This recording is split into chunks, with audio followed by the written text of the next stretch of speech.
Everyone, welcome to Plants and Politics. So, flame-throwing clowns and snipers.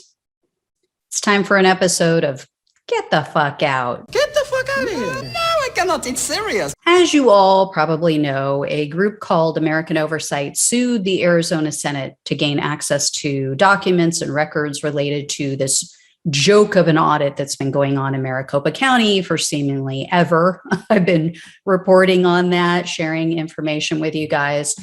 Well, after a lot of wrangling in court, the judge, as I've shared with you, issued a ruling against the Senate and said that they must turn over the documents. Well, they're still fighting to keep some of the key communications a secret, including I believe it's almost 3,000 messages that have been sent between the Senate and the frauditors, known as cyber ninjas.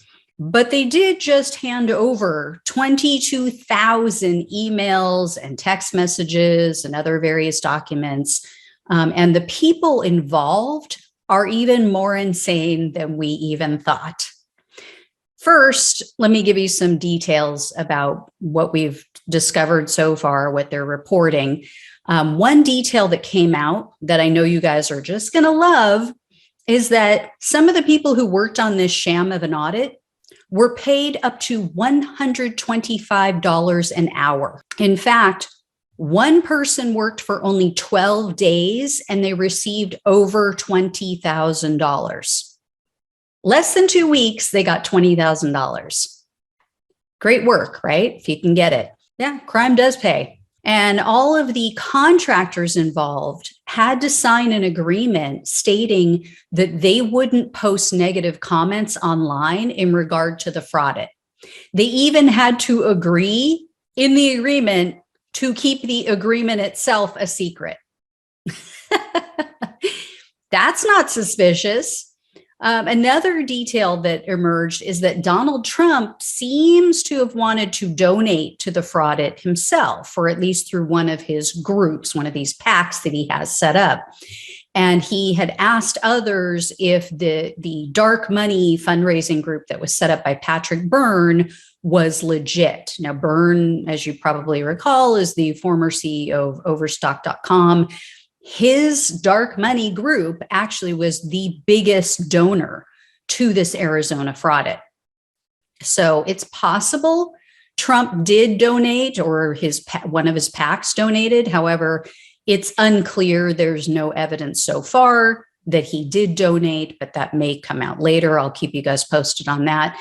In addition, the chief financial officer of NASA, a man named Jeff DeWitt, apparently donated $175,000 to this fraud. Now, can you imagine if this was the reverse? Imagine what the MAGA world would be saying if a government official donated money to a bogus effort to undermine the election of Trump.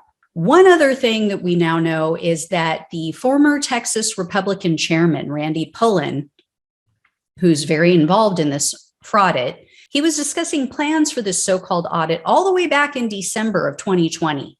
So he was already planning it. He was already pulling strings. He was already working on this joke of an audit prior to even being named as a spokesperson. And he was in communication with Trump's former chief of staff, Reince Priebus, requesting that Priebus get more involved in this scam.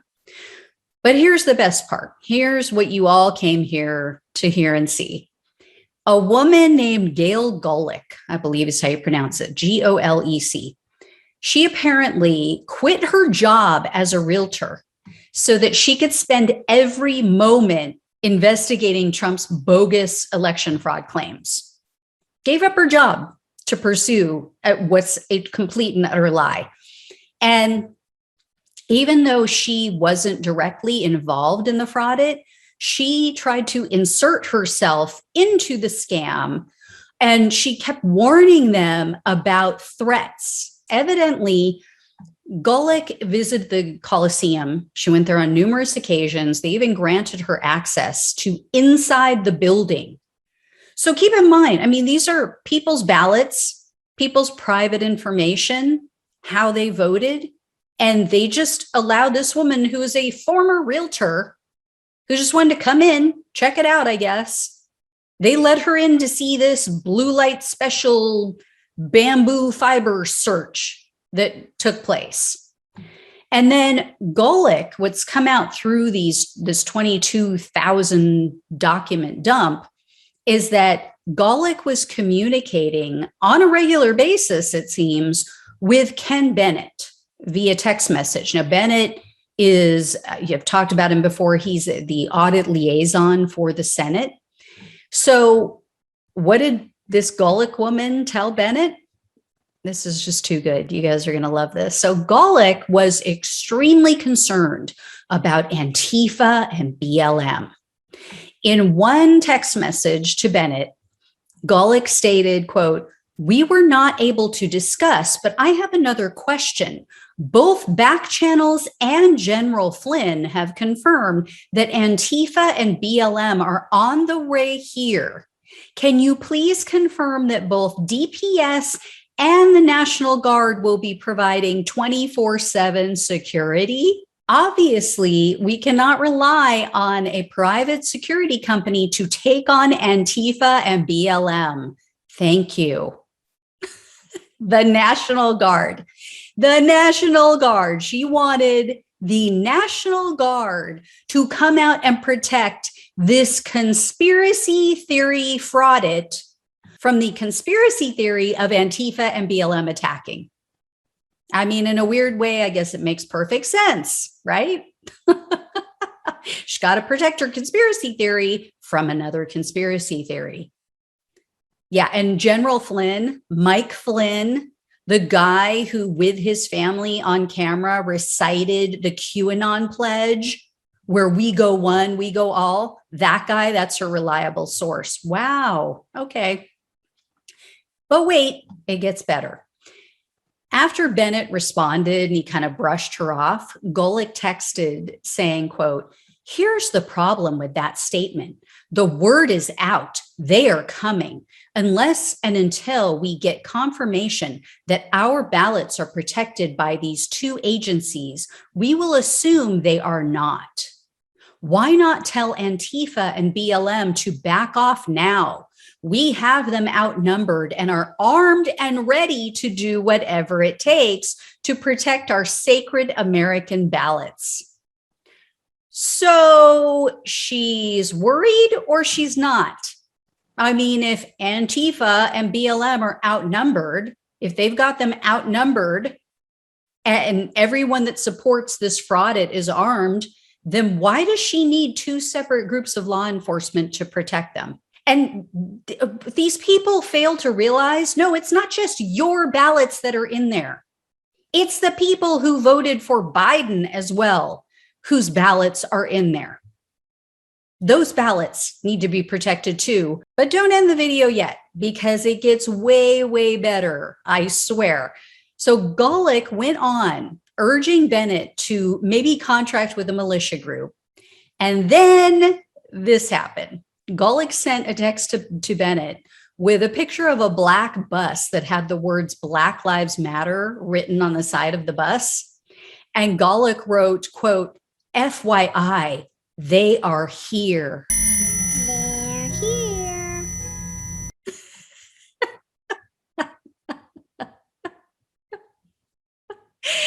Okay, it gets better. Hold on. So to Bennett's credit, he asked Golick the location of this so-called BLM bus. And she replied and she said, quote, "My apologies. I cannot confirm location. I should have done more research before I sent to you." You think? Well, it turns out that that bus belonged to the Toronto Raptors. You know, the Canadian basketball team. But hey, you know, it was a black bus, black.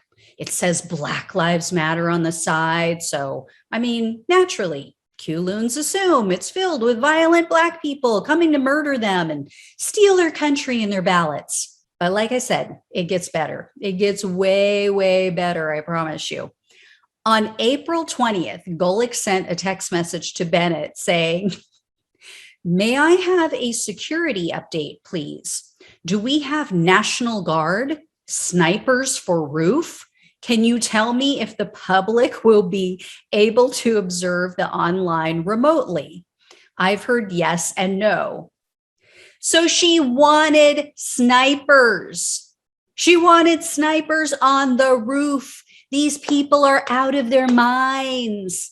Snipers. Are you serious? For an imagined threat of BLM and Antifa.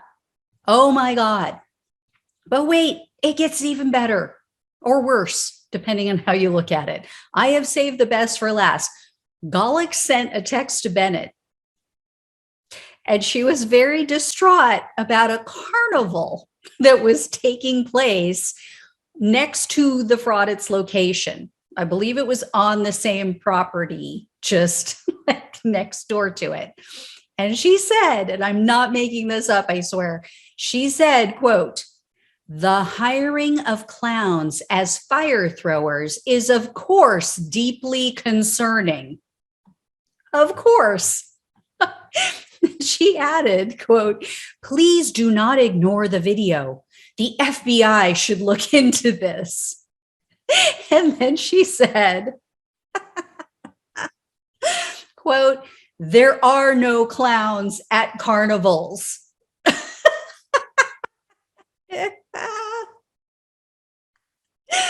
No, I mean, apparently, no, there's no clowns at this carnival because they're all supposed to be at the Coliseum.